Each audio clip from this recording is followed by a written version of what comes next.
नमस्कार मित्रांनो, आज आपण जातोय नाशिकवरून शिरपुंजीच्या भैरवगडाच्या दिशेने. आदल्या दिवशी ठरलेल्या प्लॅनप्रमाणे आम्ही निघालो भैरवगडाच्या दिशेने पहाटे. नाशिक, घोटी, इगतपुरी, भंडारदरा, केळुंगण असा आमचा प्रवास झाला.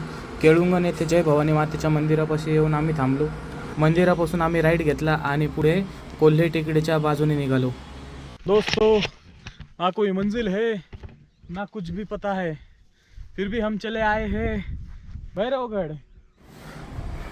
कोल्हे टेकडीपासून भैरवगडाकडे जाण्याचा रस्ता अतिशय खराब परिस्थितीत होता. काय म्हणता अजय? गाड़ी आलेली ना.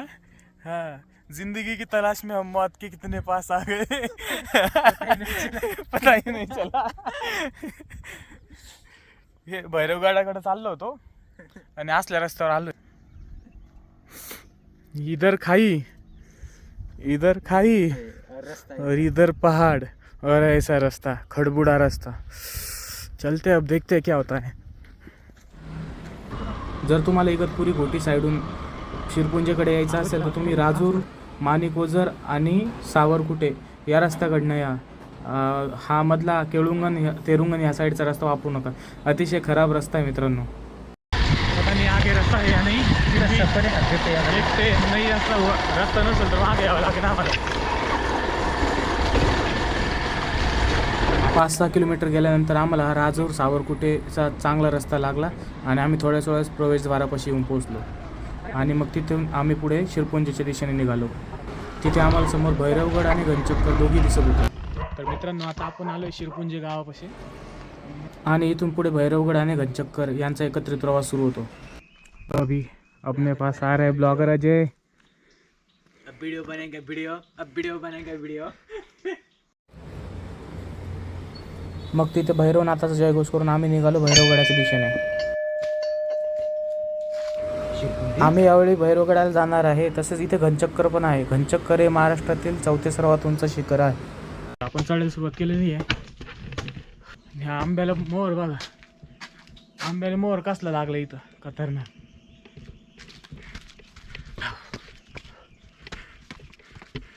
पूर्ण मोहर लागले आंब्याला. दम लागायला लागले यार. पण छोटा आहे, एवढं काही वाटत तर नाही. अजून बघू पुढे. इथं बघा, इथं मस्त नाव लिहिलंय, भैरवनाथ नाव लिहिलंय तिथं. भैरवनाथ. ब्लॉगर चल लवकर.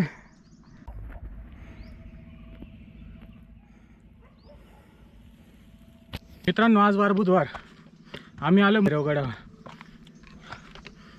आज इथं आम्ही दोघांव्यतिरिक्त कोणीच नाही आहे.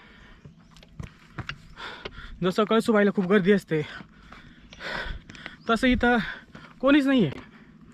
सांगायचं तात्पर्य असं की तुम्ही गर्दीच्या ठिकाणी न जाता निसर्गाचं जर अनुभवायचं असेल ना तर अशा ऑफ ट्रेक करा, जेणेकरून तुम्हाला निसर्गाचा आनंद घेता येईल. हे बघा, सर्व खाली उत्कृष्ट निसर्ग आणि फक्त मी आणि माझा भाऊ, बाकी कोणीच नाही. हे बघा, हे सोपं ट्रेकिंग करणं. आयो हा, काही नाही होत. मस्त यायचं.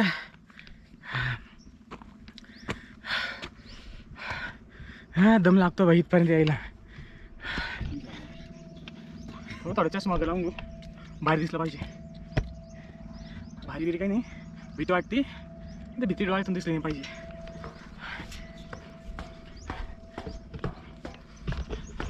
अतिशय उत्कृष्ट बांधकाम आहे. कसं पाहिलं तर पायऱ्यांचं भक्कम बांधकाम आहे. साईडला नॉर्मल पण आहे, म्हणजे नाही का, साध्याच्याने जाऊ शकता आणि पायऱ्याने जाऊ शकता. मस्त आहे.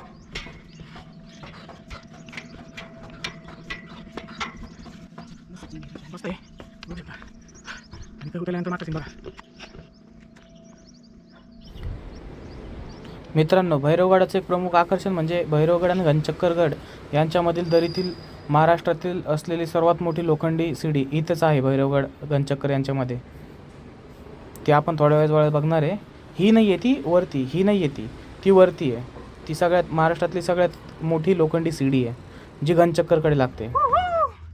चाहे कोई मुझे जंगली कहे, दमलो. आता नाही सलील जायचं, आता सपाटीवर सलील जायचं. महाराष्ट्रात एकूण 6 भैरवगड आहेत. त्याच्यातील 3 भैरवगड हे हरिश्चंद्र कळसुबाई या सानिध्यात सापडतात.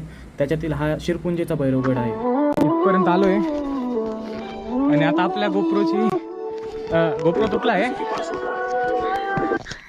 गोप्रो आता असं हँडल करावं लागेल हाताने आपल्याला. शिरपुंजेचा भैरवगड हा हरिश्चंद्राच्या समकालीन आहे. त्याचा वापर हरिश्चंद्र व त्याकडे येणाऱ्या मार्गांवर नियंत्रण ठेवणे किंवा लक्ष देणे यासाठी केला जात असे. समोर दिसत आहे आपल्याला कळसुबाई डोंगर. कळसुबाई आणि साकीर आहेत. हातून बघू शकता महाराष्ट्रातील सर्वोच्च शिखर कळसुबाई भैरवगडावर मोकळा दिसतो. हे ते जे सफेद सफेद दिसतंय ते कळसुबाई नाव आहे. इकडे भैरवगडकडे जाण्याचा रस्ता आणि इकडे गनचक्करकडे जाण्याचा रस्ता. या जेव्हा मागे दिसतं या पायऱ्या आहे ना, गनचक्करच्या पायऱ्या आहे. महाराष्ट्रातील 4थं सर्वात मोठं शिखर. आणि इकडच्या साईडचं जे आहे हे आपलं आहे भैरवगड. चला भैरवगड चढू आपण आता.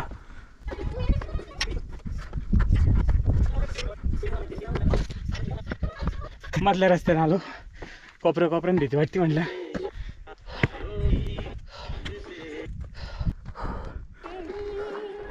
तर समोर याच्या पायऱ्या दिसत आहे. या महाराष्ट्रातील सर्वात मोठ्या लोखंडी पायऱ्या आहेत. नाही अटकवलंय फक्त. मित्रांनो आपला गोप्रो तुटला होता, पण मग आपण काहीतरी जुगाड करावं म्हणून केलाय काहीतरी जुगाड. पण त्याला जास्त स्टेबल त्याला हलवता नाही येणार. भैरवगड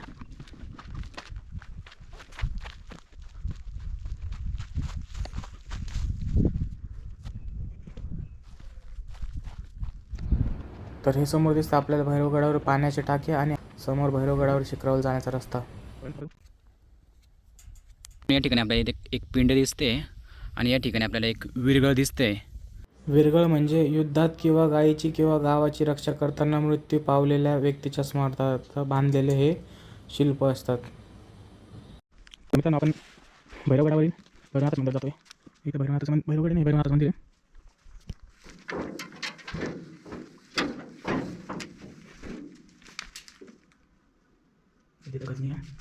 इथे लोक आहे.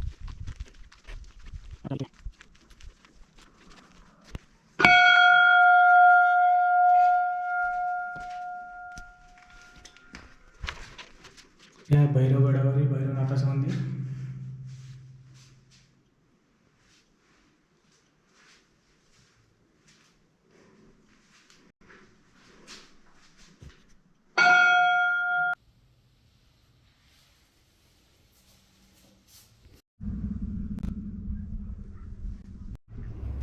तर हा आहे भैरवनाथाच्या मंदिरापासून दिसणारा शिरपुंज गावाचा नजारा.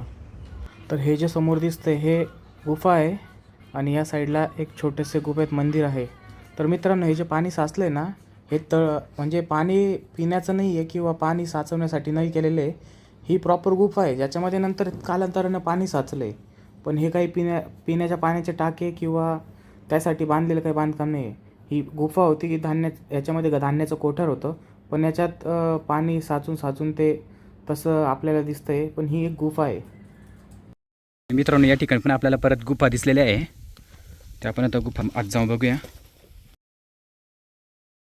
गुफा बघून आपल्याला एक अंदाज आला की ही गुफा साधारण राहण्यासाठी केलेली असेल.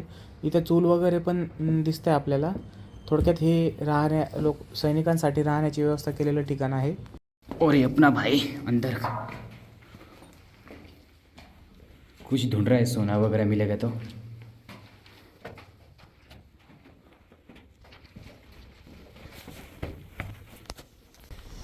मिळालेल्या माहितीनुसार इथे ही जलगुफा आहे. याचा वापर पाणी पिण्यासाठी केला जातो आणि असे म्हणतात की याचे पाणी चांगले आहे आणि पिण्यासाठी चविष्ट पण आहे.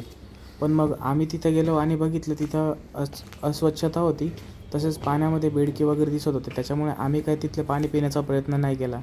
उगाच कोण रिस्क घेतं म्हटलं. हे तुम्ही बघू शकता याच्यामध्ये छोटे छोटे बेडके जे फिरत आहे. याचा अर्थ पाणी चांगलं असू शकतं, कारण की याच्यात पाण्यात झिरपण्याची पण व्यवस्था आहे. म्हणजे पाणी तुंबून राहत नाही आणि पाण्याचा वास पण येत नाही. त्याच्यामुळे कदाचित हे पाणी चांगले असेल. पण आम्ही काय पिलो नाही पाणी, त्याच्यामुळे आम्ही काय सांगत नाही की पाणी चांगलं होतं किंवा खराब होतं. ते तुम्ही माहिती काढूनच यावी. आपण तेव्हा इथून गुफेमध्ये गेलो होतो खाली. आता आपण इकडे बघतोय, इकडे टाकी दिसत आहेत आपल्याला. साधारणतः गडावर गेल्यावर सुरुवातीचे 3 आणि थोडे पुढे गेल्यानंतर 2 असे उजव्या बाजूला एकत्रित 5 आणि डाव्या बाजूला एकत्रित 4 असे 9 पाण्याचे टाके आहेत जे आपल्याला दिसून येतात. आता आपण आलो भैरवगडावर. म्हणजे आपण भैरवगडावरून आसपासचा प्रदेश बघू शकता. त्या इथून साईडला आपण समोर बघू शकता धामणवनचे धरण आहे आणि समोर राजूरकडचा परिसर. तसेच या बाजूला अंबित धरण आणि त्याच्या मागे असलेला कुंजरगड व त्याच्या मागे असलेला कोथळ्याचा भैरवगड दिसतो. चक्कर आहे. मागच्या साईडला हरिश्चंद्र कोकणकाडा दिसतोय आणि या साईडला आपल्याला सह्याद्री, साकेरा, अलंग, मदंग, कुलंग दिसत आहे. डाव्या साईडचा मुतखेल आणि उजव्या साईडचा सिंधुळा दिसतो. इकडे राजूरचा परिसर, इकडे आपण किल्ले प्रेमगिरी व त्याच्या आजूबाजूचा परिसर बघू शकतो. या बाजूला आपल्याला कोथळ्याचा भैरवगड, हरिश्चंद्रगड तसेच तारामती शिखर दिसतात. तसेच या बाजूला कोंबडागड आणि कलाडगड आपल्याला दिसून येतात. अशा प्रकारे आपण सह्याद्रीची सैर करून व भैरवनाथाचे दर्शन घेऊन आपण परतीच्या प्रवासाकडे निघालो. तर आता आपण भैरवगडावरून चालू आहे रिटर्न आपल्या परतीच्या वाटेला. थोडीशी घबराई थी असले गाणे लावते हा भाऊ. कसलं भारी बॅकग्राऊंड माग. या बाजूला अंबित या गावाकडून येण्याचा मार्ग आहे. काही नाही, सोप्यात पाहिजे तेवढं काय अवघड नाही. मोरोशीचा भैरवगड अवघड आहे, हा शिरपुंजीचा आहे, हा सोप्पा आहे, एवढा हार्ड नाही आहे.